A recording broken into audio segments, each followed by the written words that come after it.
Hospital, southeast of London. Thank you for giving me this opportunity to talk about, I'm so sorry to say, another atrocity, but not as dramatic as Dr. Abdul Hadi has kindly mentioned.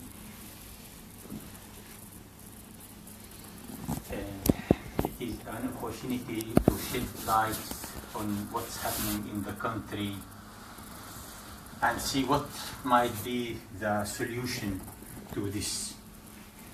I had enough time to look through the Western media, Google and all the Western media in general, to look at what's happening about this story which I'm going to tell about this school.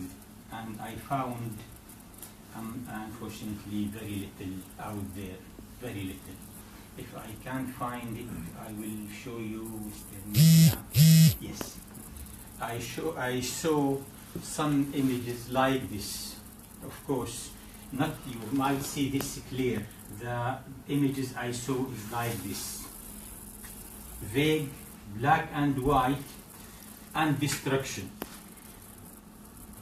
And some of the freedom fighters like those. So this is all what you see about Syria in the media, or what you can see about this story I'm going to tell.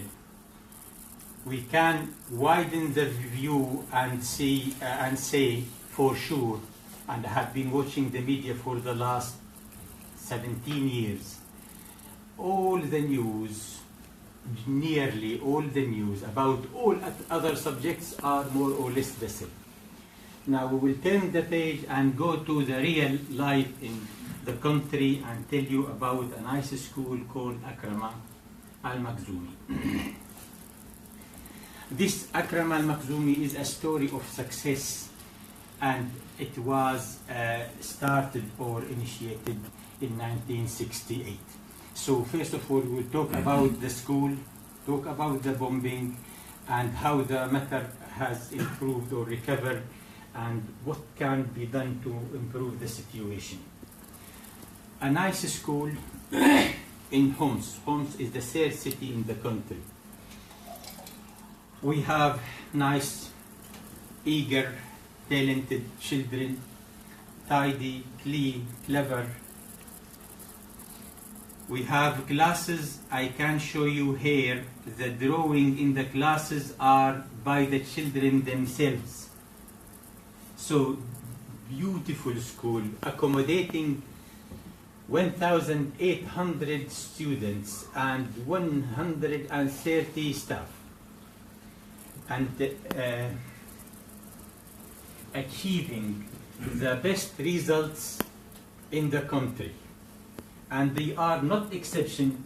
We have so many schools are as good, probably less than this, but you are talking about the third city in the country. We have excellent schools also in Aleppo and Damascus. Example of their books, and we are talking about year 1 and 2, writing in English, making colors. Okay, they are the best in dancing and swimming, and hobbies and talents, and the music specifically. This is, if you know about the oud. The oud is one very nice instrument, and I listen to the music they play. It's really nice. They are excellent and achieving the best results in gymnastics and sports, specifically swimming all over the country, challenging. And the leader is Mrs. Fatima Al-Hussein. She is the head teacher. She is senior teacher, highly dedicated like her staff to the school, working day and night to make success despite what we call it, bombs coming to the school specifically at any time over the last 7 years. And this, I spoke to her, and she told me that within the last few months, at least 10 attacks to the school before and after this explosion happened. Now, this is an idea about the school itself. Now we will go to the, unfortunately, the difficult part. This is how I didn't make the video, but it is on this website. I don't know if I don't want to make you more distressed like the other image, but this is the school which was holding and accommodating those lovely children. This is the classroom. There are 4 pictures. Classroom, the site, the scenery, the access of the school.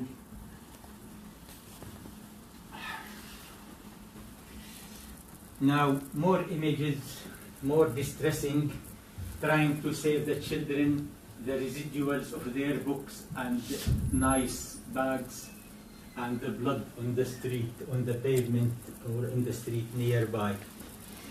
Hopefully not many pictures will be around to make us distressed. The picture will talk about itself. We collected our children in this way. My sister heard about the story, the explosion 1 mile from the school, found herself running bare feet to the school to see her only child. And I want to show you this picture. This is our relatives, my relatives. Those are the Syrian families. The school, by the diversity and different, multi-talent children and choosing the nicest children, is an example of the Syrian society. And those are our families, our relatives. And we can say, sincerely, this image has happened so far in every village of our villages. You saw Kafraya and Fua. You saw villages, every village around Homs, we had similar stories. We collected our victims, lost lives of our lovely children, and we made this image of Syria with the pictures of the children, and we have the list of the children in our language, in Arabic. By the way, the school was always superstar in Arabic and English and linguistics. Now, let us widen the image a little bit. This is an example. It's not the only event happened, which is atrocity, happened someday on the 1st of October 2014. No. I'll tell you what happened in Homs. Example. In 2011, people broke the locks of the mosques and took the mic and started asking for jihad. People who heard this Allahu Akbar jihad mean they will be slaughtered. So if I hear this, it means me and my family will be killed. I don't know which way, but it is the most cruel way. In 1st of October, I think I did 01, it is 10. Those 2 cars exploded, one in front of Akrama al-Jadida, the new Akrama, and one in front of Akrama al-Makhzumi. Killed 45 children, injured 100. Children and families. Okay. 2 cars happened in October 14. Another car in December. 2 cars in December. And you can see every little while you have 2 cars. First one to come to where the people are collecting their children from the school, or where they are looking for some work or living or market, and the explosion comes to kill as many as possible. And our nature, our people are generous and helpful. They will come running to die in order to save lives. So when they gather, the second one will come to kill as many as possible. This is a strange culture. at least in 1 year, 2015, the number of people killed was, or lost lives, was 100 and the injured 500.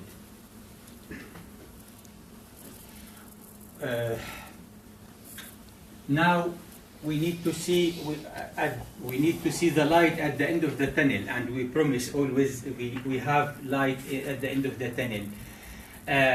We cleaned the scenery and all under supervision of Mrs. Fatima Al-Hussein, the head teacher, and we made memorial and put their pictures and of course plenty of flowers in the school, and we restarted again. The surprising result is very nice team coming to visit us from Ireland. We welcome them, we love them. They are highly respected and highly appreciated. The Syrian people are very loyal and have nice appreciation, and they sat and discussed all the matters. There was medical team to support the children. There were emotional support and mental health support to bring them back to normal. It was very hard working, and later we found the children coming back, insisting, challenging all the terrorism, and you can see them making pictures. We tried to bring some pictures to show you. We couldn't succeed, unfortunately, because there is sanction against Syria. So envelope with some pictures like this is not allowed to leave the Syria with DHL. They refused. More images, all by the children, by the way. And the school became a museum from all the residual pieces from the explosion. The wood became nice images and drawing. And when they heard that we are going to talk about them, the children insisted to gather and show their views and their attitude and their love to life. And they insisted to greet us and show what they have in their hands. Now, what is the solution? Academics, doctors, hospitals,